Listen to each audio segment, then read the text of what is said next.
your dreams, goals and desire, aspirations, it's good that you spend little more time on it and see, will this really mean something to you even after 25 years, 50 years? If you're in your deathbed, will it still mean something to you? You must look at it. Whatever you're aspiring for, whatever you're dreaming of, whatever goals you have set, will it really mean something? Because most of these goals are traps. They're just traps. You get in, it's only one-way street, you can't turn back. I want you to look at this, because many of them are older than you. You ask them what they dreamed of at 18, they're fortunate it didn't come true.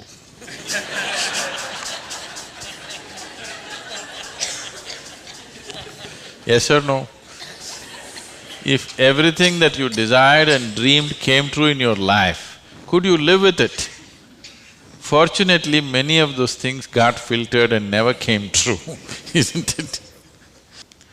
So, it will be very good if anybody of your age, if they want to decide and fix the goals of their life, it'll be very good if they take a break from all influence that's around them. Social influences, family influences, other influences, withdraw somewhere, that's why an ashram. Withdraw somewhere, sit down, meditate, bring yourself to a certain level of clarity and joy. When you're very happy and clear, you must decide. Not in desperation you set goals. Desperate goals that you set will mean a lot to you at that moment. Tomorrow morning you look, you don't know why you're tangled up with it. So, it'll be good. If you're fixing your life, it's best that you do it when you're very, very peaceful, happy and clear-headed, isn't it?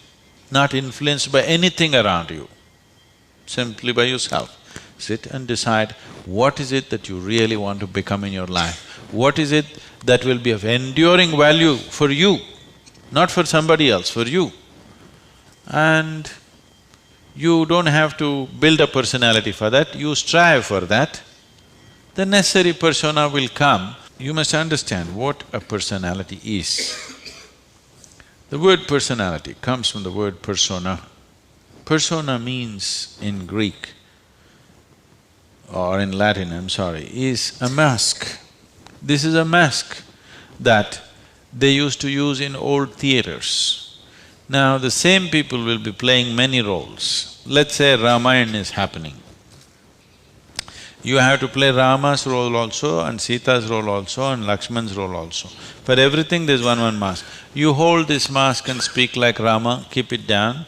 Hold this mask and speak like Sita, keep it down. Hold this and speak like Hanuman and keep it down. This is how the plays were done. So it is those masks which were referred to as persona. So personality means you held a mask and mask got stuck to your face, you couldn't pull it out.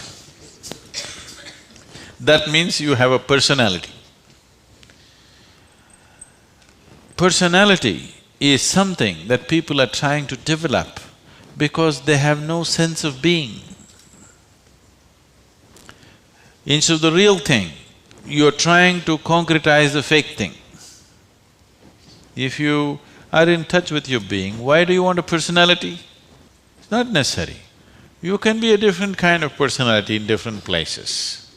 You are actually already. Or are you stuck with one personality? Some people are. People who are simplistic in their head have only one personality. Others have different personalities in different areas of life, isn't it? If you had seen me before, like 1999, that is before the consecration of Dhyanalinga, I was a completely different kind of person, okay? To such an extent, everything about me was so different. Well before that things happened that was beyond me, but this was conscious. At that time I was single-minded towards a certain purpose, I was in a certain way. So after… I never thought I will live beyond that. but somehow things happened. Then I thought, okay, now that the work is over, let me change my personality completely. To fulfill that, I had acquired a certain kind of personality. And now that it's over, I thought, let me change it. And I told people around me, see, I'm going to change my personality. Don't be shocked, I'm still the same guy. They said, no problem, this. I said, just hang on, because things will change.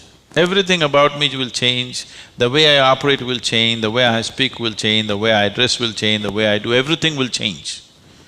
They said, no problem, we know you, we love you with this. I said, that's okay, hang on tight, because when things change, people fall off. Lot of people fell off because they couldn't believe. Where is that person that they knew? That person just evaporated, you know This is a new person, they can't identify with this new person. I told them and changed. In spite of that, they fell off. So many of them. So many of them who were very dear to me and very close to me, they fell away because I changed so dramatically. And I told them I'm going to change because one phase of work is over, now it's time to change my personality. The way I look, the way I dress, the way I speak, the very way I am, everything about me. I even changed what food I like. I changed my personality, so I thought I'll change my food also. So personality is something that you have taken on, but you have become so unconscious about it that you think it's for real. You're asking how to develop, that means you're making it up, right? Another word for developing is making up, isn't it? You're making it up. Make it up whichever way is suitable for your kind of activity, but you must be able to keep it down. If it gets stuck to your face, then it becomes misery. Then all suffering will come to you. You can take on any kind of personality, but when you want to keep it down, you must be able to keep it down. There was a sage. He was so wise. People went to him and crowds gathered. Then the king went to him and the king saw such a wise man should be in his court. So he told the sage, you must come and become my chief minister, because a wise man like you shouldn't go away sitting under a tree. You must be useful for the people. The sage said, see, that's fine, but I have a condition. You must give me a room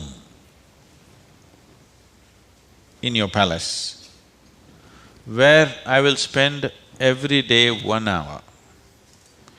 You should never peep into that room, you should never ask me what it's about, you should never break into it, nothing.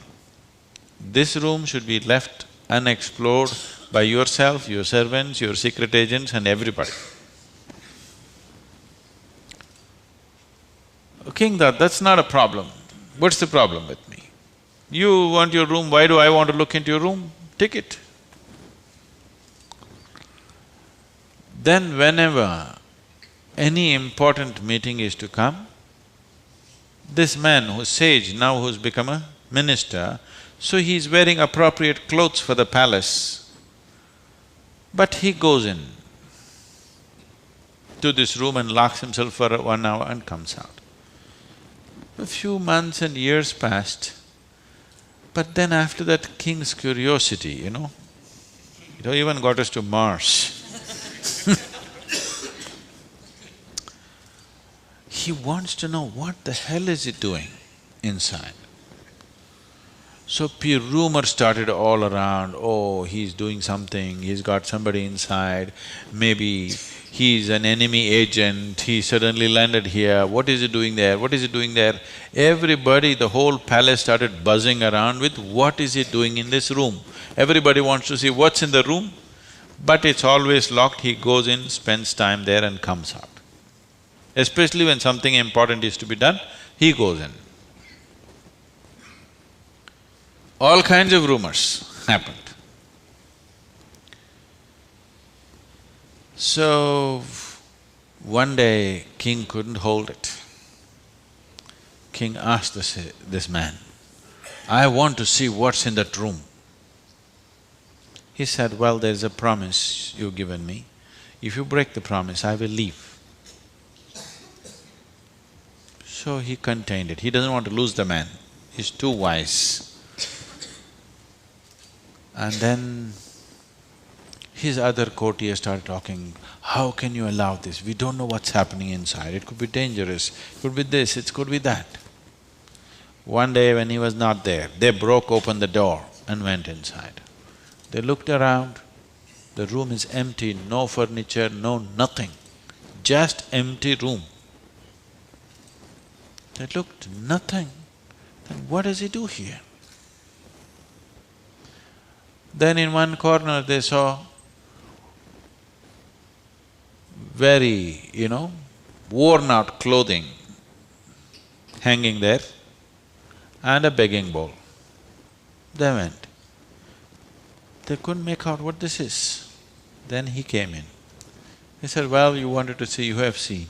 The king asked, "What do you do here?" He said, "Whenever I want to make any important decision, I come here, wear my worn-out clothes and sit with a begging bowl, clearly, that I don't want to be caught up with all the things of the palace.